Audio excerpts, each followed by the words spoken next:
Chers collègues, bonsoir et bienvenue à cette nouvelle série de vidéos dédiée entièrement à la vitamine B12 et au folate.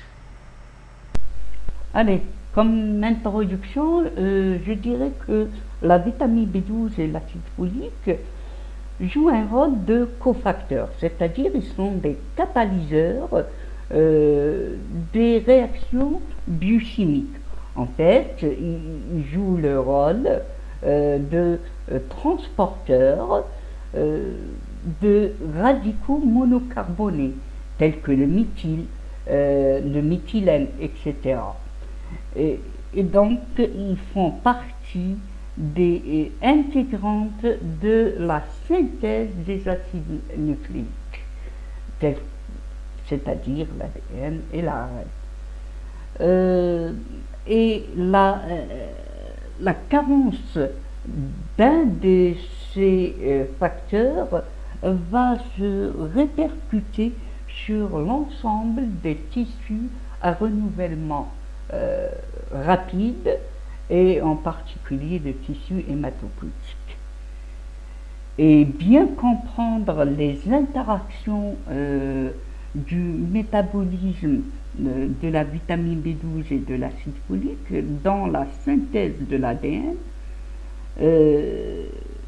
va permettre de bien comprendre la physiopathologie des anémies mégaloblastiques. Maintenant, on va voir la structure biochimique de ces deux vitamines. Voici la structure de la vitamine B12. Je reconnais, cette vitamine B12 est trop compliquée à comprendre. C'est pour cela que je vais vous expliquer la structure d'une manière beaucoup plus simple.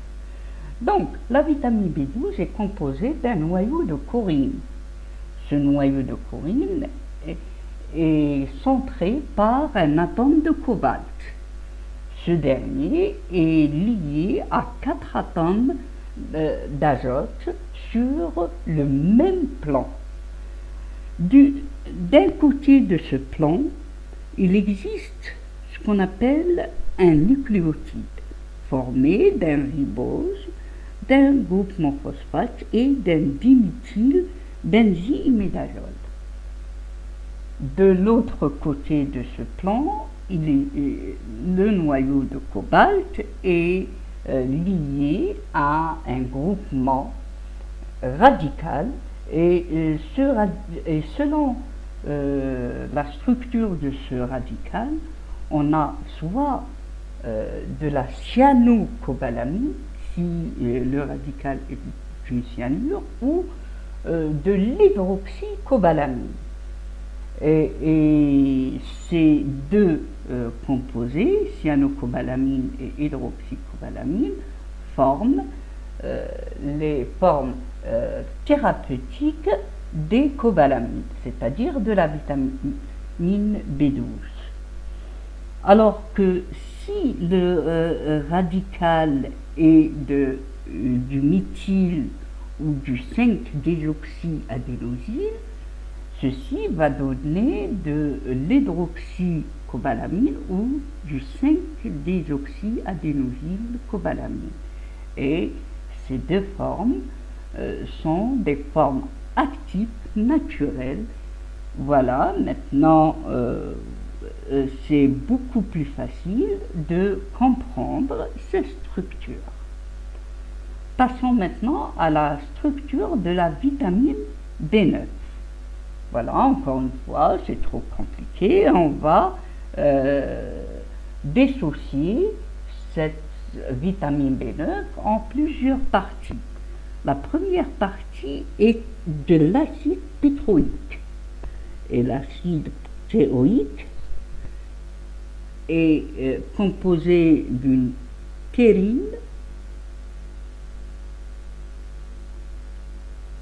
couplée à l'acide para-aminobenzonique. Cet assemblage est appelé de l'acide thyroïque. L'acide thyroïque peut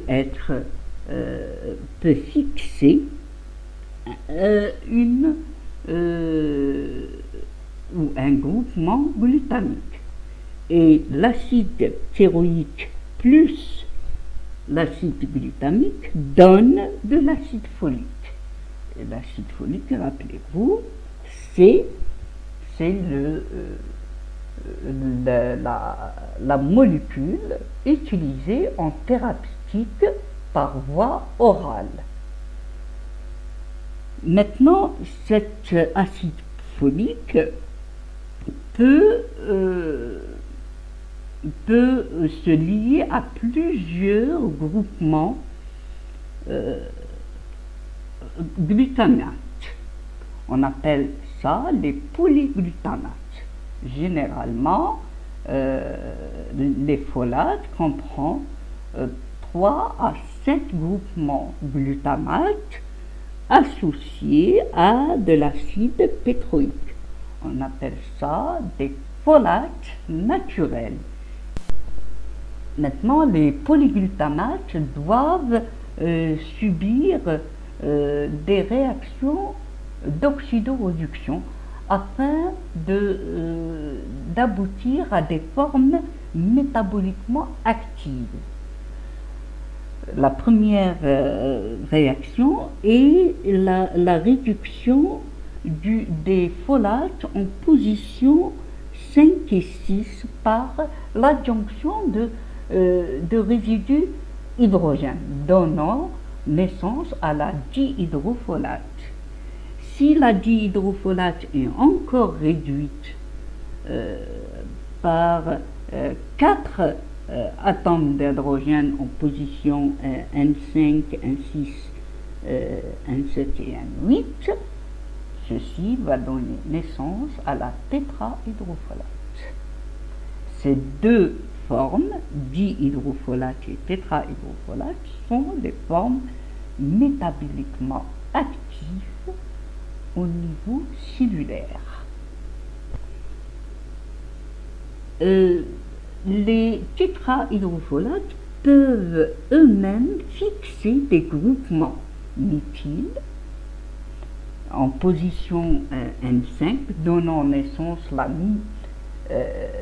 5-méthyl tétrahydrofolate, qui est la forme sanguine ou plasmatique des folates. Un groupement formyle peut aussi se fixer sur l'azote numéro 5, donnant naissance à la formyle tétrahydrofolate.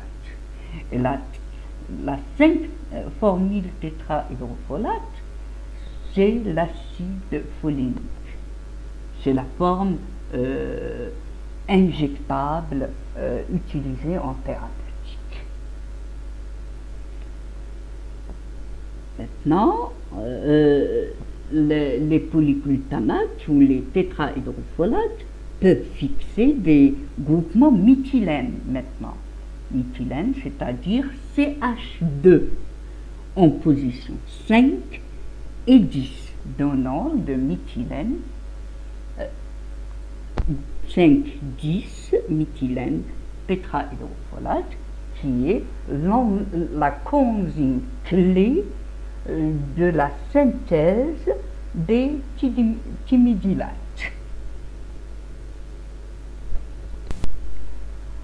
On va aborder maintenant les différentes sources de vitamine B12 et de folate. Et comme on l'a dit, la vitamine B12 est synthétisée par les micro-organismes. Et donc, logiquement, notre flore intestinale devrait synthétiser une grande quantité de vitamine B12 nécessaire à notre organisme. Sauf que cette synthèse a lieu dans le côlon, bien après, en aval du site d'absorption de la vitamine B12. Et donc, la vitamine B12 synthétisée par notre flore intestinale est inefficace et inutile. Donc les sources alimentaires de la vitamine B12 sont surtout des protéines animales. Les végétaux sont complètement dépourvus de vitamine B12. Donc la vitamine B12 a pour origine le foie, oui, la viande, bien sûr, les crustacés tels que les moules et les crevettes, les œufs, le lait et ses dérivés, et donc les, les végétariens stricts qui ne mangent ni fromage, ni bois de lait, ni des œufs, vont développer une carence en vitamine B12. L'apport en alimentaire en vitamine B12 est de 50 microgrammes par jour, alors que les besoins ne sont que 10 fois moins, c'est-à-dire 2 à 3 microgrammes par jour. Donc notre alimentation couvre largement nos besoins en vitamine B12. Il est bon de savoir que les réserves sont surtout hépatiques, où 3 à 4 mg de vitamine B12 est stocké au niveau du foie. 50% des réserves sont au niveau hépatique. Et donc 3 à 4 mg de stock est suffisant pour assurer une réserve de 3 à 4 ans en cas de carence en vitamine B12. L'excrétion de la vitamine B12 est surtout urinaire. Voilà. Maintenant, passons aux folates.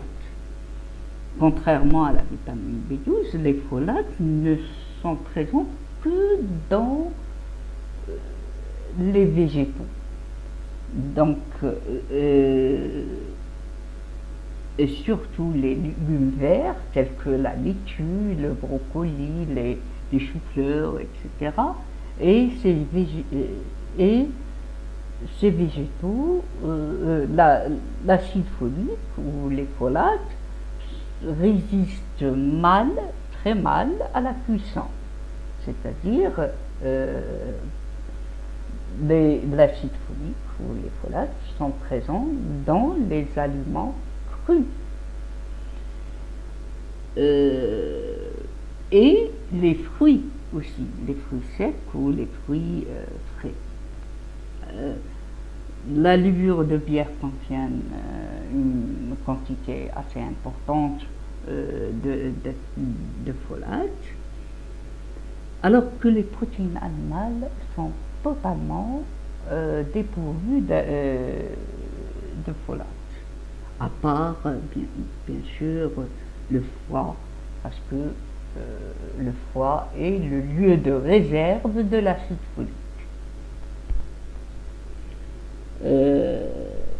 L'alimentation apporte environ 500 à 1000 microgrammes de folates par jour, alors que les besoins sont de 40 à 100 microgrammes par jour. Donc 10 à 100 fois plus par rapport à la vitamine B12. Les réserves, encore une fois, sont essentiellement hépatiques. 10 à 15 milligrammes de folates sont stockés au niveau du foie, et cette réserve va s'épuiser en 3 à 4 mois en cas de carence. Encore une fois, l'excrétion de l'acide folique est essentiellement urinaire. Voilà ce que je voulais dire dans cette première vidéo consacrée à la vitamine B12 et les folates. Demain, on parlera, Inch'Allah, de l'absorption de ces deux vitamines. D'ici là, je vous prie de me mettre un grand pouce vers le haut si vous avez aimé cette vidéo. Sinon, ne mettez rien, s'il vous plaît. Et je vous prie de partager partout cette vidéo afin de pérenniser ces vidéos pédagogiques. Je vous remercie infiniment pour votre attention.